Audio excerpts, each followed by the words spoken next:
Assalamualaikum warahmatullahi wabarakatuh. Saya akan membahas web novel Shinkanomi volume 3 part 3. Dan mohon maaf yang sebesar-besarnya bila ada pengucapan yang salah karena kita ini manusia. Tentu saja kita pasti pernah melakukan kesalahan.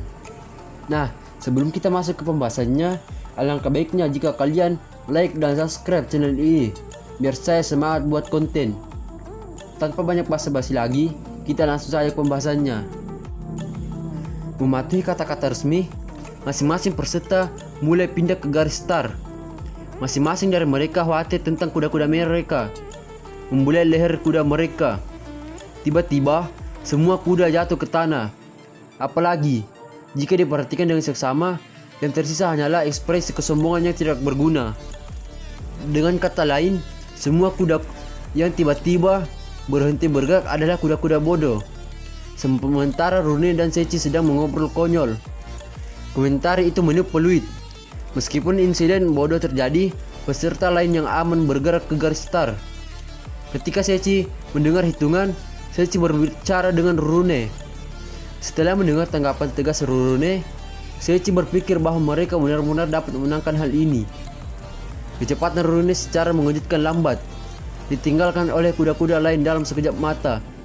Namun, langkah Rune masih belum berubah sedikit pun. Sementara Seichi masih di garis start. 10 pemain teratas sudah setengah jalan. Sementara Seichi terkejut dengan kecepatan kuda-kuda lain. Rune berkata dengan suara sedih. Rune lambat karena dia sangat lapar.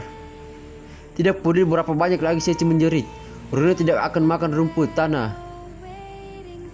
Meskipun Seichi mencoba motivasi dia dengan membawa Bahamut dalam percakapan, sepertinya dia tidak akan makan apapun selain hal-hal yang cenderung dimakan manusia sedikit pun. Meskipun berarti dia mati, Seichi mencari sesuatu dengan putus asa di dalam item box. Semuanya adalah bahan mentah untuk dimasak. Di dalam item box, mata Seichi berhenti pada barang tertentu. Itu adalah budidaya nyata dari buah evolusi. Sementara memiliki harapan pucat di atasnya, Seichi mengeluarkan budidaya nyata dari buah evolusi. Meskipun Seichi sudah terburu-buru pada isinya, buah evolusi ada di sini, tetapi bijinya tidak ada. Faktanya, buah evolusi mungkin berasal dari biji. Itulah sebabnya buah evolusi ini mirip dengan almond bumi, persis seperti biji atau kacang. Meskipun Seichi mengatakan itu, entah bagaimana, Seichi menemukan sesuatu yang bisa dimakan Rune. Sambil mendengarkan Seichi, Rune langsung mengambil buah evolusi dan memakannya. Ekspresi Rune agak menyegarkan meskipun buah itu kotor. Itu membuat Seichi ingat rasanya ketika dia memakan buah evolusi saat itu. Ya, itu memang menjijikan, namun efeknya luar biasa. Sekali lagi, Seichi memegang erat kendali. Dan sekarang Rune dihidupkan kembali dan menguatkan dirinya. Rune membuat lompatan besar. Sekarang berlari melalui jalur lomba. Cepat. Ini kecepatan bahkan lebih cepat. Rune membuat lari pertamanya terlihat seperti kebohongan dan sekarang menunjukkan lari yang luar biasa. Mei yang sedang menonton video di proyek ajaib, alasannya adalah bahwa Mei menonton perlombaan orang yang memberinya keberanian untuk berpartisipasi dalam turnamen melukis. Tiba-tiba, komentator itu mengumumkan dengan suara keras. Tiba-tiba di depan kelompok pembalap terkemuka, satu paket Grand Wolves muncul. Seperti yang dikatakan komentator itu, di dalam video yang diproyeksikan, ada sekumpulan Grand Wolves berwarna coklat muda. Seekor serigala besar berwarna hitam pekat ada di belakang mereka. Hell Wolf mirip dengan hadiah tempat ke-5 pada balapan ini. Nilai Bahamut sudah cukup untuk membeli kastil kecil atau membuat kota. Itu adalah monster yang sangat kuat. Bahamut biasanya ada di kedalaman danau, dan kecuali itu diserang lebih dulu, ia tidak akan melawan. Tapi Hellwolf berbeda, bertindak berdasarkan instingnya yang liar. Jika dia memutuskan untuk makan, itu akan benar-benar menyerang tanpa ragu. Singkatnya, ini adalah monster yang agresif. Sambil berpikir seperti itu, Tiba-tiba Luna sang komentator memperhatikan sesuatu. Setelah mendengar suara terkejut Luna, gambar dalam video tersebut. Beberapa orang masih bingung tentang perubahan mendadak dalam video dan lebih bingung dengan orang yang diproyeksikan dalam video. Saat Rurune di zoom, muncul penampilan Seichi yang bergoyang. Sementara wajah Seichi merah padam. Seichi yang masih bergoyang di punggung Rurune tiba-tiba melihat banyak kuda di depan. Ketika Seichi melihat lebih dekat, seperti di depan tiba-tiba sekelompok serigala menghalangi jalannya lomba. Ketika pengekangan Seichi sia-sia, Rurune mengangkat kaki depannya tinggi-tinggi. Seperti apa yang dia katakan sebelumnya, dia mempercepat larinya dan bergegas ke tempat kuda-kuda dan sekawan serigala berada. Seichi melompati kuda-kuda dan menyadari bahwa Seichi akan mendarat di tengah-tengah antara kuda dan serigala. Seichi tidak pernah berpikir bahwa kaki keledai akan secepat ini. Serigala ditendang. Saat serigala yang menyedihkan menjadi mangsa tendangan Rurune, dan untuk sementara waktu, Rurune menjadi tak tertandingi melawan serigala. Saat lolongan bergema, serigala hitam pekat berhadapan dengan Seichi dan Rurune. Serigala itu jelas berbeda dengan yang ditendang Rurune. Serigala ini memiliki atmosfer bos terakhir, tetapi tertiup sekitar 20 meter ketika menerima tendangan lompat dari Rurune di wajahnya. Rurune melanjutkan amukannya dan Seichi memperhatikan bahwa mereka akan menabrak garis akhir. Rurune berhasil mencapai tujuan dalam keadaan yang tiada tara. Seichi berada di depan seekor keledai bernama Rurune yang menangis sedih. Benar, karena Rurune tidak memiliki tandingan. Sebagai hasilnya, mereka memenangkan perlombaan. Rurune tidak benar-benar ingin menghabiskan waktunya dengan Ksatria Valkyrie. Seichi juga menginginkan Bahamut. Kebetulan, pada upacara penghargaan, ketika Seichi melihat orang yang akan menerima Bahamut, dia tersenyum gembira karena dia bisa makannya bersama keluarganya. Karena itu, Seichi tidak bisa bertukar hadiah dengan dia. Rurune lebih tertekan daripada yang diharapkan. Bahkan bagi Seichi untuk tetap tenang adalah yang mustahil. Karena itu, Seichi duduk di samping Rurune dan membelai kepalanya dengan lembut. Sementara Seichi memeluknya, Seichi dengan lembut membelai kepala Rurune. Tiba-tiba, tubuh Rurune mulai memancarkan cahaya redup. Tak lama, cahaya pucat secara bertahap semakin kuat. Setelah beberapa saat, ketika cahaya mereda, mata Seichi pulih dari kerusakan. Seichi perlahan membuka matanya dan kemudian Seichi memperhatikan sesuatu. Ada sesuatu yang lembut di dadanya, memiliki rambut coklat dan mata coklat kemerahan yang menangis. Seorang gadis yang bisa dilihat sebagai gadis cantik menatap Seichi dengan mata terbuka dan datang memeluknya. Untuk lingkungan di sekitar, mereka yang melihat Seichi memeluk seorang gadis telanjang entah dari mana terkejut. Dengan kata lain, Rurune berevolusi karena telah memakan buah evolusi. Di tempat lain, disebut sebagai wilayah iblis. Neraka tersebar di luar hutan gelap dan bumi yang hancur. Di tengah-tengah neraka itu ada kota besar, Grand Boyk. Di tempat itu tinggal banyak iblis, dan kastil iblis terletak di tengahnya, dikelilingi oleh tembok benteng. Kastil Raja Iblis mengintimidasi orang yang melihatnya. Kastil yang penampilannya benar-benar merupakan simbol ketakutan adalah tempat tinggal Raja Iblis yang sangat pas. Ruang konferensi Kastil Raja Iblis. Diskusi antara Korps Raja Iblis ke-58 akan segera dimulai. Setelah membantu kebangkitan naga hitam dan menunjuk ke kastil, alasannya adalah untuk konferensi angkatan darat. Namun, Rhea masih belum tahu isinya. Karena membantu kebangkitan naga hitam, Rhea telah sedikit terlambat dan menuju ke ruang konferensi dengan cepat.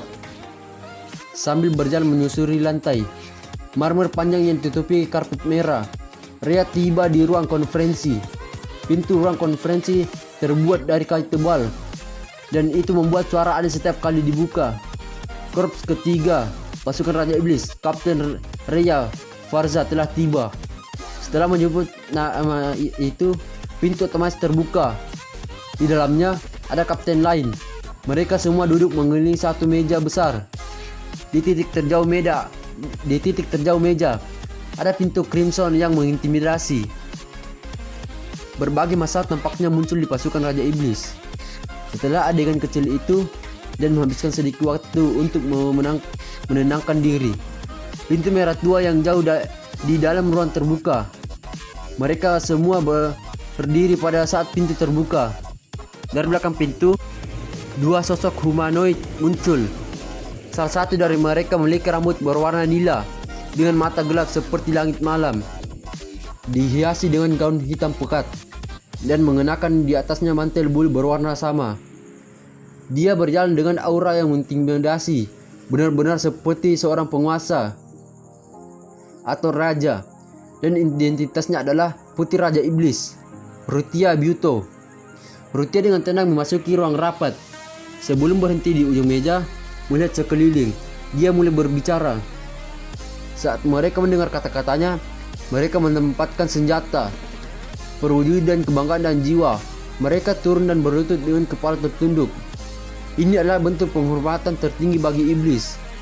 Ketika mereka memberi hormat padanya, orang lain yang memasuki ruangan dengannya mulai berbicara.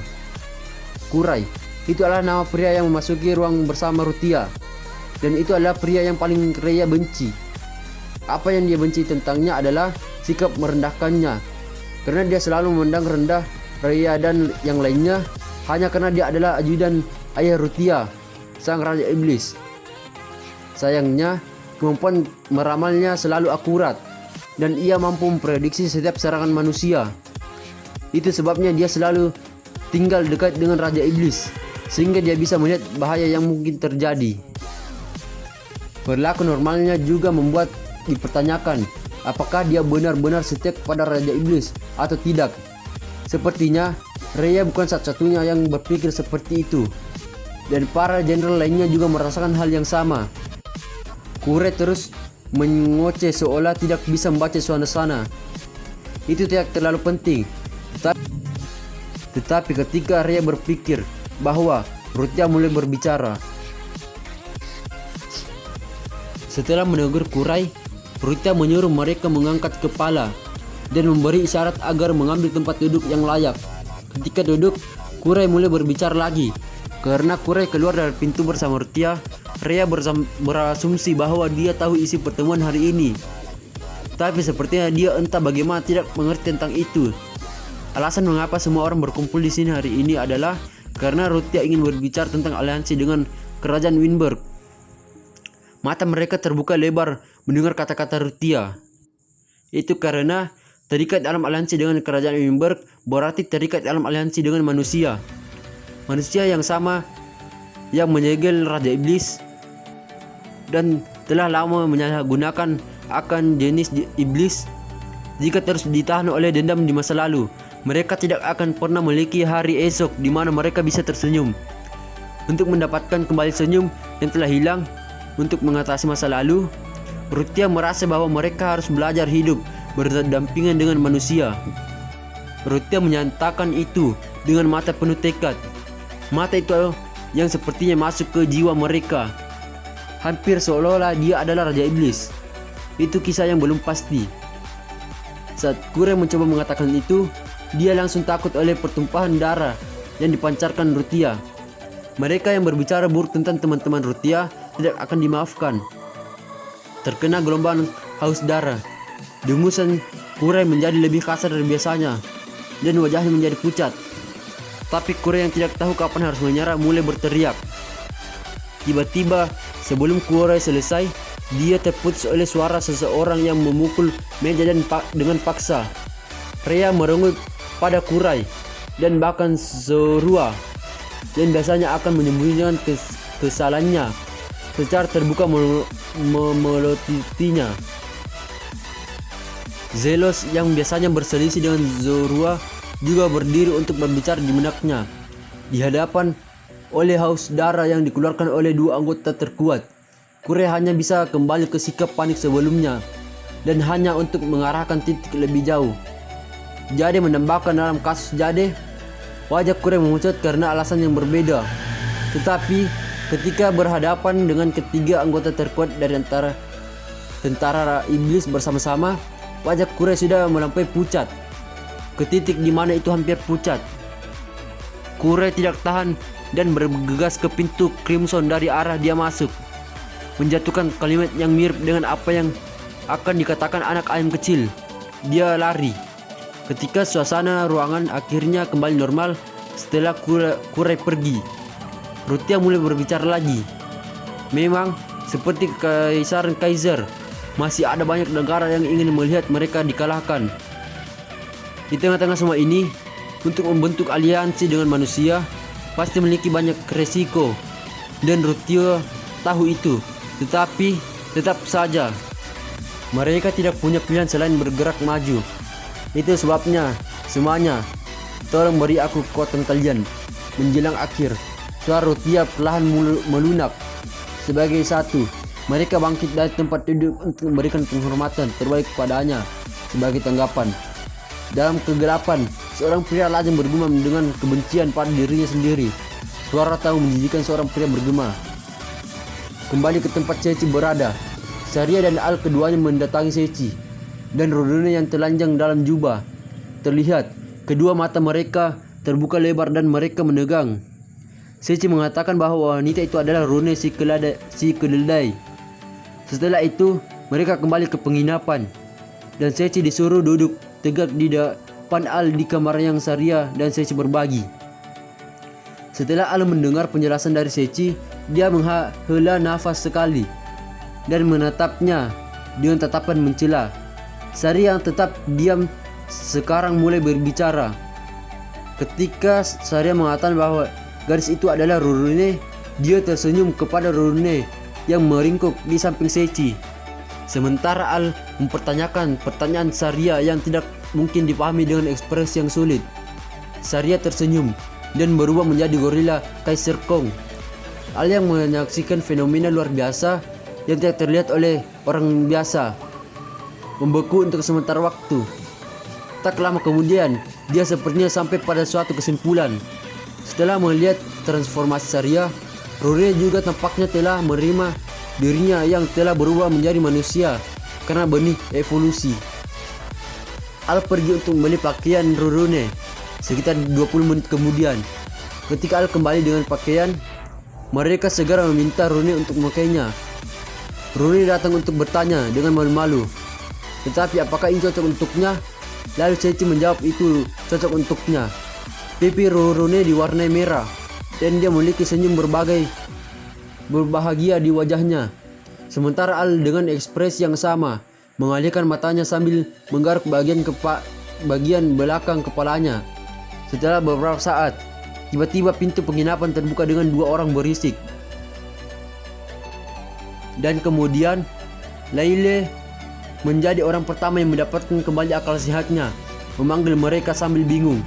Gadis dengan rambut indigo pendek itu batuk, lalu mulai memperkenalkan dirinya. Claudia Asterio yang berafiliasi dengan Master Sword Woman War Maiden Valkyrie di negara ini. Dari afiliasi Valkyrie yang sama, Lorna Kirizazu, dia adalah penyiar Royal Cup. Setelah mendengar perkenalan diri mereka, Seichi dan yang lainnya bingung. Mengapa kesatria negara ini datang ke penginapan ini? Sementara Seichi memberikan hal seperti itu sambil mengamati keduanya. Leile angkat bicara. Mereka datang karena mereka memiliki bisnis dengan orang tertentu. Mengatakan itu, Claudia mengalihkan pandangannya pada Seichi untuk beberapa alasan. Ketika Seichi menanyakan apakah dia memiliki urusan dengannya dengan ekspresi bingung, Claudia menjawab. Claudia mengatakannya dengan sederhana, datang ke istana kerajaan sebentar. Kata-kata Claudia mengalihkan bukan hanya Seichi, tetapi Saria dan yang lainnya juga. Claudia dan Lorna masing-masing meraih salah satu dengan Seichi dan mulai menyeretnya pergi. Saya kira cukup sampai di sini dulu. Saya akan melanjutkan di part selanjutnya. Dan subscribe channel ini agar saya tambah semangat kontennya. Mohon maaf sebesar-besarnya bila ada kesalahan dalam pengucapan karena kita ini manusia. Tentu saja pasti kita pernah melakukan kesalahan dan sampai jumpa di part selanjutnya.